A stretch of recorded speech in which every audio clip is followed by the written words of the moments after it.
सावन का आखिरी हफ्ता था। सुबह से बादल आसमान पर छाए हुए थे, लेकिन बारिश अभी तक नहीं हुई थी। इसी भरोसे हरनाम, मंगल, बिल्लू और नत्थू कस्बे से 2 बैल खरीदकर अपने गांव लौट रहे थे। ये हरनाम रास्ता संभाल रहा था। पीछे मंगल और बिल्लू बैलों के साथ चल रहे थे, जबकि नत्थू बार बार घने जंगल और काले पड़ते आसमान की तरफ बेचैन नजरों से देख रहा था। कदम तेज रखो, गांव अभी बहुत दूर है। तभी आसमान में बिजली ऐसी कड़की कि पूरा इलाका एक पल के लिए सफेद चमक उठा। अगले ही पल मूसलाधार बारिश शुरू हो गई। देखते ही देखते कच्चा रास्ता कीचड़ में बदलने लगा। लगता है अब ऊपर वाला हमें सूखा घर नहीं पहुंचने देगा। मैंने कहा था जल्दी निकलते हैं, अब भुगतो। अरे भीग ही तो रहे हैं, गल थोड़ी जाएंगे। मुझे कुछ ठीक नहीं लग रहा। ये बारिश जल्दी रुकने वाली नहीं है।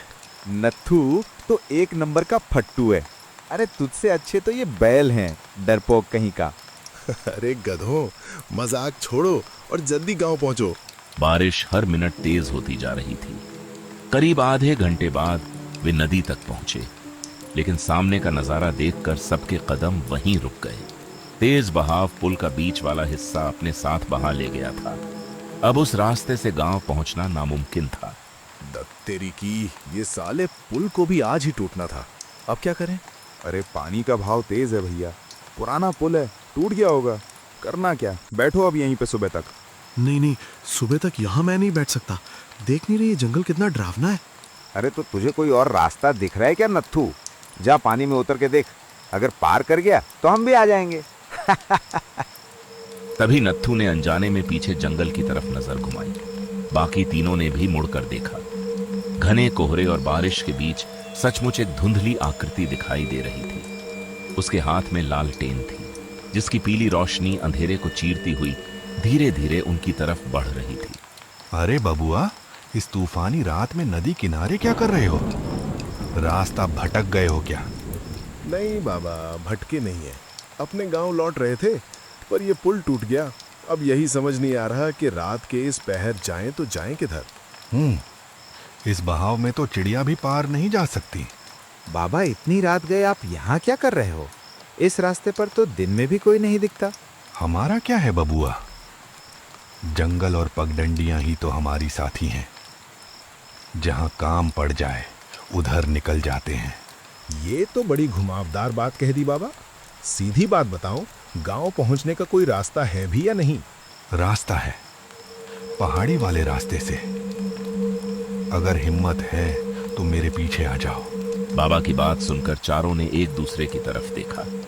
उनकी बातों में कुछ अजीब जरूर था, लेकिन इस वक्त उनके पास दूसरा कोई रास्ता भी नहीं था।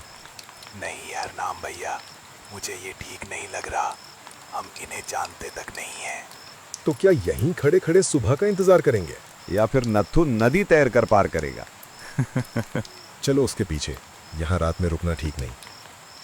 कुछ पल बातचीत करने के बाद चारों दोस्तों ने बाबा की बात मान ली। चारों दोस्त दोनों बैलों के साथ उनके पीछे पीछे पहाड़ी पगडंडी की ओर बढ़ गए। करीब 20 मिनट चलने के बाद बाबा अचानक रुक गए। चारों दोस्त भी वहीं ठिठक गए। क्या हुआ बाबा, ऐसे अचानक क्यों रुक गए? एक बात गांठ बांध लो बबुआ, इस जंगल में अगर कोई आवाज दे तो उसके पीछे मत जाना। बाबा, हमारे सिवा यहाँ है ही कौन जो आवाज देगा? अगर किसी ने आवाज दी भी तो हमारी तरह रास्ता भटका होगा। कुछ आवाजें रास्ता दिखाने के लिए नहीं, रास्ता भटकाने के लिए भी होती हैं। इसलिए जो भी सुनो बस चुपचाप आगे बढ़ते रहना। नत्थू की नजर अचानक बाबा के पैरों पर गई। उसने कुछ पल ध्यान से देखा, फिर उसका दिल जोर से धड़कने लगा। अरे नाम भैया, ये बाबा बहुत अजीब है। हम सबके पैरों की आवाज आ रही है, लेकिन इस बाबा के चलने की कोई आवाज ही नहीं। ऐसा लग रहा है जैसे इसके पैर हवा में हो। ऐसी बारिश में तुझे कैसे किसी के पैरों की आवाज सुनाई देगी? यहाँ तो खुद के पैरों की आवाज सुनाई नहीं दे रही। अरे भैया जल्दी कदम चलाओ, ऐसे गांव नहीं पहुंचा जाएगा। हरनाम ने नत्थू की बात को वहम समझकर टाल दिया और सब फिर से चुपचाप आगे बढ़ने लगे। जंगल अब पहले से कहीं ज्यादा घना और डरावना होता जा रहा था। देखते ही देखते आधी रात होने को आ गई। नत्थू, नत्थू रुको तो, मुझे रास्ता बताओगे? तुम लोगों ने ये सुना? कोई मेरा नाम ले रहा है। किसी को मदद चाहिए। क्या बोल रहे हो? तुम्हारे कान बज रहे होंगे, हमें तो कुछ सुनाई नहीं दिया। मेरी बात ध्यान से सुनो। जो भी हो, किसी भी आवाज का जवाब मत देना। याद है बाबा ने क्या कहा था? बस आगे चलते जाओ। रुको मंगल, कहाँ जा रहे हो? मेरी तरफ देखो, मैं भटक गई हूँ। रोको, मेरे पीछे कोई है। मुझे किसी के चलने की आवाज सुनाई दी और ऐसा लगा जैसे किसी ने मेरा नाम लिया हो। क्या हुआ मंगल, क्या कह रहे हो? कोई नहीं है तुम्हारे पीछे, पूरा रास्ता सन्नाटे से भरा हुआ है। हरनाम भैया, मुझे अभी किसी औरत ने आवाज दी। नथु सही कह रहा था, यहाँ जरूर कोई है और हमें देख रहा है। अरे मंगल, डर क्यों रहा है? डरने का काम तो नथु का है। गांव बस थोड़ी देर में आने ही वाला है। किसी भी आवाज पर ध्यान मत दो, हिम्मत रखो, चलो अब। बारिश भी काफी हद तक थम चुकी थी। कुछ देर बाद कोहरा धीरे धीरे छंटने लगा और सामने गांव की पहली मेढ़ें दिखाई देने लगीं। देखते ही देखते वे गांव के मुहाने के पास पहुंच चुके थे।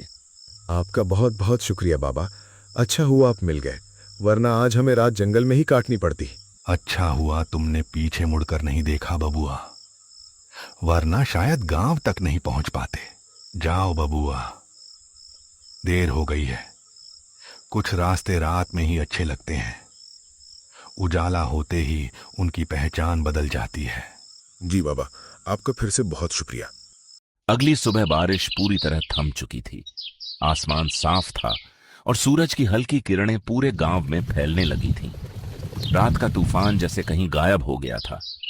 गांव के लोग अपने अपने काम में लग चुके थे, लेकिन हरनाम और उसके दोस्तों के मन में पिछली रात की बातें अब भी घूम रही थीं।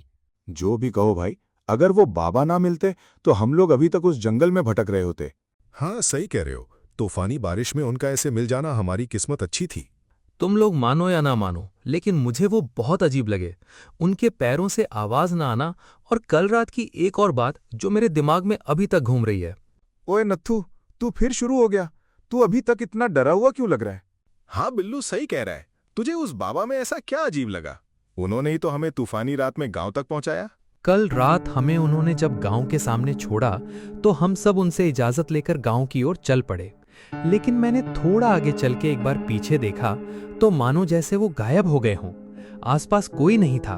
तभी गांव के सबसे बुजुर्ग लोगों में से एक रामलाल काका अपनी लाठी टेकते हुए चाय की दुकान पर आ पहुंचे। अरे ओ हरनाम, सुबह सुबह किस बात की पंचायत लगी है? कुछ नहीं काका, बस रात जान बच गई हमारी। क्या ऐसा क्या हो गया? हरनाम ने शुरू से लेकर आखिर तक सारी बात रामलाल काका को बता दी। टूटा हुआ पुल, पहाड़ी रास्ता, लालटेन वाला बाबा और गांव तक का सफर। और फिर बाबा हमें गांव के मुहाने तक छोड़ के चले गए। रामलाल काका के चेहरे की मुस्कान धीरे धीरे गायब हो गई। क्या सच? वो दिखने में कैसा था? उसने काले कपड़े पहने हुए थे काका, कद से लंबा, बाल खुले, लंबी दाढ़ी और हाथ में लालटेन और लाठी थी। अरे वो कोई इंसान नहीं था बबुआ, वो तांत्रिक का साया था जो इस गांव में आज से करीब 12 साल पहले रहता था। और एक दिन उन पहाड़ियों में बारिश की वजह से आई बाढ़ का शिकार हो गया। क्या काका कुछ भी बोल रहे हो? अगर ऐसा है तो उसने हमारी मदद क्यों की? क्योंकि आज भी वो उसी तरह लोगों की मदद करता आ रहा है जैसे पहले करता था। उन पहाड़ों में एक चुड़ैल रहती थी जो आते जाते मुसाफिरों को अपना शिकार बनाती थी। जो भी उसकी पुकार का जवाब देता वो जिंदा नहीं रहता था। गांव वालों ने उस तांत्रिक को आकर खबर की और वो उस चुड़ैल को अपने वश में करने के लिए निकल पड़ा। उस दिन कल रात की तरह तेज बारिश थी। लोग कहते हैं कि वो तांत्रिक बाढ़ में बह गया, लेकिन उसकी मौत की असल सच्चाई किसी को पता नहीं चली। काका, आप बिल्कुल ठीक कह रहे हो। कल रात जंगल में मुझे भी किसी औरत ने आवाज लगाई, लेकिन मैंने जवाब नहीं दिया। हाँ, और मैंने भी उस तांत्रिक के बारे में सबको बताया। उसके चलने की कोई आवाज नहीं थी काका। तुम सबका शक सही था बबुआ। वो चुड़ैल आज भी राहियों को रास्ता भटकाती आ रही है, और वो तांत्रिक आज भी गांव के लोगों को भटकने पर रास्ता दिखा रहा है। उस दिन के बाद हरनाम, मंगल, बिल्लू और नत्थू कभी उस पहाड़ी रास्ते पर नहीं गए। गांव के बुजुर्ग आज भी मानते हैं कि उस जंगल में एक ऐसी आत्मा भटकती है जो रास्ता भटके लोगों को मौत से बचाकर सही राह दिखा देती है। Thanks for watching, and please subscribe to the channel. Your one subscriber help us to move one step ahead.